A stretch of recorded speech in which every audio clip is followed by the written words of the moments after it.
여러분 반갑습니다. 저는 디지털 스토리 스튜디오의 김유석입니다. 이번 영상에서는 조선시대 대표적인 육군기지인 울산병영성과 전라병영성에 대해 말씀드리겠습니다. 울산병영성의 공식 명칭은 경상좌도 병마절도서형이며 줄여서 경상좌병영이라고도 합니다. 울산병영성은 조선시대의 경상좌도, 현재의 경북 동해안과 울산, 부산 일대 육군을 지휘하는 병마절도사가 머무는 영문이라는 뜻입니다. 전라병영성의 공식 명칭은 전라도 병마절도서형이며 줄여서 전라병영이라고도 합니다. 전라병영성은 조선시대의 전라도 전체 지역의 육군을 지휘하는 병마절도사가 머무는 영문이라는 뜻입니다. 전라도는 좌우도로 나뉘지 않고 하나의 병영에서 통합 관리했습니다. 이 두 성은 말 그대로 조선 육군의 핵심 중의 핵심이었죠. 하나는 동해안 최전선을 딱 지키고 있는 든든한 방패였고, 다른 하나는 이 넓은 호남 땅 전체를 총괄하는 심장부였습니다. 오늘 이 두 군사기지의 아주 드라마틱한 이야기를 한번 비교하면서 파헤쳐 보겠습니다. 자, 근데 여기서 정말 재미있는 사실이 하나 있습니다. 뭐냐면요, 이 어마어마한 두 군사기지가 정확히 똑같은 해, 바로 1417년에 만들어졌다는 겁니다. 꼭 쌍둥이처럼 같이 태어났는데 어쩌다가 이 둘은 모습도 역사도 완전히 다른 길을 걷게 된 걸까요? 그 답을 한번 찾아가 보려고 합니다. 이 두 요새가 왜 만들어졌는지, 그 목적부터 시작해서 설계는 어떻게 다른지, 또 어떤 이야기들을 품고 있는지, 그리고 마지막으로 오늘날 우리 곁에 어떤 모습으로 남아있는지까지 하나씩 차근차근 따라가 보시죠. 그럼 첫 번째 이야기부터 시작해 볼까요? 도대체 이 쌍둥이 같은 두 요새는 왜 처음부터 서로 다른 임무를 맡게 되었을까요? 지도를 딱 펼쳐보면 그 답이 바로 나옵니다. 자, 울산 좀 보세요. 일본 쓰시마섬 바로 코앞이죠. 그러니까 왜군의 칼끝을 가장 먼저 받아내야 하는, 그야말로 숨막히는 긴장감이 흐르는 최전방 기지였던 겁니다. 반면에 전라병영성은 어때요? 호남의 심장부인 강진에 딱 자리 잡고 남해안과 내륙을 전부 아우르는 무려 53개 주둔지와 6개 진을 총괄하는 거대한 컨트롤 타워였던 거죠.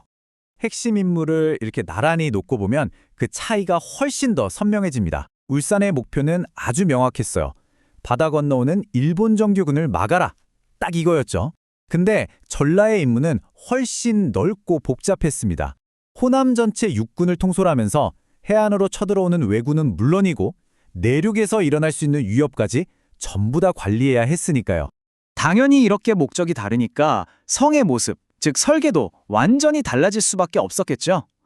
전쟁과 행정이라는 이 두 가지 키워드가 어떻게 성의 모양을 다르게 만들었는지 한번 보시죠. 이게 바로 울산병영성입니다. 평평한 땅하고 나지막한 산을 같이 끼고 있는 평산성 형태인데요. 지형의 굴곡을 거스르지 않고 그대로 따라서 지었죠. 둘레 1.7km, 높이 3.7m의 이 성벽은 오로지 어떻게 하면 적을 효과적으로 막을까, 이것만 생각하고 설계된 거예요. 성벽이 툭 튀어나온 치성이나 성문 앞을 한 번 더 감싸는 옹성, 그리고 성 밖에 판 도랑인 해자까지 모든 게 진짜 실전을 위한 장치들입니다. 그런데 전라병영성은 완전 딴판입니다. 보시다시피 평지에 딱 지어진 평성이고요. 약 1km 둘레가 거의 완벽한 직사각형 모형이죠. 이건 그냥 요새가 아니에요. 효율적인 공간 배치, 대규모 물자 이동까지 전부 다 고려해서 만든 한마디로 군사 계획 도시였던 겁니다. 지금도 남아있는 성벽 위에 저 낮은 담, 여장을 보면 그 위세가 느껴지는 것 같지 않으세요?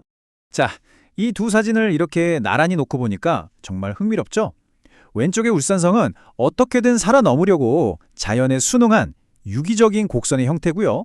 오른쪽의 전라성은 이 지역을 완벽하게 지배하고 관리하려고 오히려 지형을 압도하는 기하학적인 직선의 형태를 보여주죠. 목적이 형태를 만든다는 말을 이보다 더 잘 보여주는 예가 또 있을까요? 이제 각 요새가 품고 있는 결정적인 이야기들을 좀 들어볼까요? 한 곳은 그야말로 치열한 전투의 기억이 새겨져 있고, 다른 한 곳은 아주 신비한 전설과 뜻밖의 문화교류 이야기가 숨어 있습니다. 울산 병영성의 운명을 바꿔놓은 건 바로 임진왜란이었습니다. 전쟁 초반에 왜군에게 점령당하는 아픔을 겪었지만 1597년 1차 울산성 전투에서는 조명연합군이 바로 이곳을 중심으로 왜군과 정말 처절한 싸움을 벌였죠. 그리고 그 이후에 울산 병영성은 관군과 백성이 하나가 돼서 싸운 민중항쟁의 심장부로 다시 태어났습니다. 하지만 전쟁의 상처는 너무나 깊었습니다. 왜군들은 울산 병영성의 돌을 하나씩 빼내서 자기들 요새인 울산 외성을 쌓는 데 써버렸습니다. 이건 그냥 성을 점령한 걸 넘어서서 조선 국방의 상징을 파괴하고 그걸로 자기들 성을 쌓은 정말 뼈아픈 역사의 한 장면이었죠. 자, 그런데 전라병영성의 이야기는 완전히 다른 분위기입니다. 마천목 장군이 꿈에서 본 개미떼를 따라서 성터를 정했다는 신비로운 설성 전설도 있고요. 무엇보다도 바로 여기서 네덜란드인 핸드릭 하멜리냉이 무려 7년 동안 억류 생활을 했습니다. 덕분에 서양 문물이 이곳으로 흘러들어오기도 했고, 심지어 이 지역의 저 독특한 빗살무늬 담장은 하멜식 담장이라고 불리면서 아주 특별한 문화의 흔적을 남겼죠. 자, 그럼 지금까지 살펴본 이 두 요새의 차이점을 한눈에 딱 정리해볼까요? 그리고 이 독특한 유산들이 오늘날에는 어떻게 살아 숨쉬고 있는지도 한번 확인해보겠습니다. 이 표 하나면 모든 게 설명됩니다. 한번 보세요. 누구를 막을 건지, 어떤 땅에 지었는지, 핵심 시설은 뭔지, 그리고 역사의 키워드는 뭔지 전부 다 극명하게 대비되죠. 한쪽이 전투와 실전이라는 키워드에 모든 걸 쏟아부었다면 다른 한쪽은 행정, 관리, 심지어 문화교류의 중심지 역할까지 해냈습니다. 와, 정말 같은 해에 태어난 게 맞나 싶을 정도라니까요. 그러면 이렇게나 다른 길을 걸어온 두 요새는 과연 지금 오늘날에는 어떤 풍경으로 우리 곁에 남아있을까요? 그들의 서로 다른 운명은 오늘날의 풍경에도 그대로 녹아 있습니다. 울산병영성은 저 거대한 도시의 한복판에서 시민들의 쉼터이자 역사의 숨결을 느낄 수 있는 공원으로 다시 태어났고요. 반면 전라병영성은 탁 트인 강진평야에 우뚝 서서 그 존재 자체가 하나의 거대한 역사박물관이자 지역 문화의 상징으로 자리매김하고 있습니다. 다시 맨 처음 던졌던 질문으로 한번 돌아가 보죠. 이 둘은 분명히 같은 해에 태어난 쌍둥이였습니다. 그렇다면 도대체 무엇이 이 둘을 이렇게나 다른 존재로 만들어버린 걸까요? 결국 그 답은 목적과 환경이었습니다.